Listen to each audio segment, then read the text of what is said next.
Le prix de la récidive. J'adore ça, la récidive. Ouais, c'est bien. Ouais. C'est très très bien, la récidive. Eh bien, le prix Presse Club du tweet politique de la récidive 2017 est attribué, et j'en suis ravi, à M. Jean-François Copé pour le tweet incroyable. J'ai un bon sondage, une erreur. Non, Jean-François, ce n'est pas une erreur. Excellent.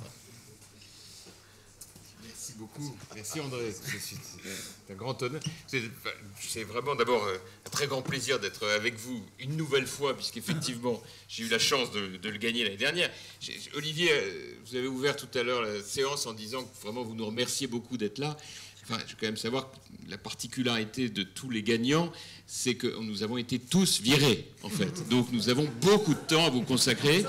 Et d'ailleurs, je dois dire que très gentiment, Olivier, quand vous m'avez appelé pour me dire vous faites partie de la liste, etc., est-ce que vous pensez qu'éventuellement vous pourrez venir? C'est le 28 novembre. J'ai écouté, c'est OK pour le 28, mais vous pouvez le faire le 29, le 30, la totalité du mois de décembre. C'est très bon, ça. Je profite d'ailleurs de cette occasion, pour dire à ceux qui sont là, parce que moi j'ai très peu d'occasions en ce moment d'aller dans des tribunes. Si vous avez des mariages ou des communions animées, Des enterrements. on fait piano, enfin tout ce que voilà.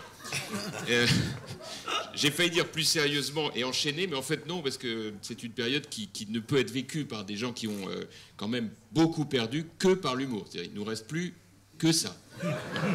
Et donc dans ce contexte, je voulais quand même faire un tout petit commentaire à propos de cette phrase. Parce que effectivement, en fait, cette phrase ne me ressemble pas du tout. Moi, j'ai passé l'essentiel de mon parcours politique jusqu'à présent à expliquer, soit directement, soit en le sous-entendant, que j'étais le meilleur, en fait. Et alors, il s'est passé que il y a eu une espèce de moment que j'ai pas très bien compris, où après qu'on a expliqué, non, vraiment, lui, c'est vraiment l'avenir, c'est un gars intelligent, c'est le meilleur de sa génération. Et à partir du moment où j'ai gagné l'élection interne contre Fillon, à partir de ce moment-là, il a été décidé dans l'univers médiatique que je ne pouvais pas avoir gagné. Et que c'était pas possible. J'étais forcément moi qui avais tort. Et François Fillon, écoutez, forcément, c'est lui qui a raison. Et donc, les années ont passé, et à chaque fois, j'étais le bad boy. Donc, forcément, les gens, à la fin, ils ont dit, bon, bah, ça doit être vrai. Et donc, les sondages ont baissé de manière méthodique, avant de s'écrouler totalement au moment de Big Malion, où là j'étais pour rien du tout, mais où là on a expliqué que ça ne pouvait être que moi. Et donc je ne suis plus jamais remonté dans les sondages depuis. Je ne sais pas ce que c'est qu'un bon sondage me concernant. Et alors, le climax de l'opération, et je le dis pour le méditer, parce que c'est quand même assez intéressant, ça a été la primaire. Parce que la primaire interne de la droite, moi j'avais passé des années à dire il ne faut jamais croire les sondages. Je défendais Chirac, je défendais même Sarkozy à un moment, incroyablement. Je disais, c'est pas les sondages, etc. Et puis sont arrivés les sondages me concernant, où là, j'ai plafonné à 1% d'intention de vote. Et il y a eu deux phénomènes intéressants, je les soumets à la méditation générale. Premier phénomène, il y a eu un jour où mes collaborateurs sont arrivés, mais rayonnants, euphoriques, en me disant, écoutez, c'est extraordinaire, on vient de passer à 3%. Et c'est là que je leur ai dit c'est une erreur. Et je voudrais le faire savoir, je voudrais demander aux sondeurs de bien vouloir revenir à la raison.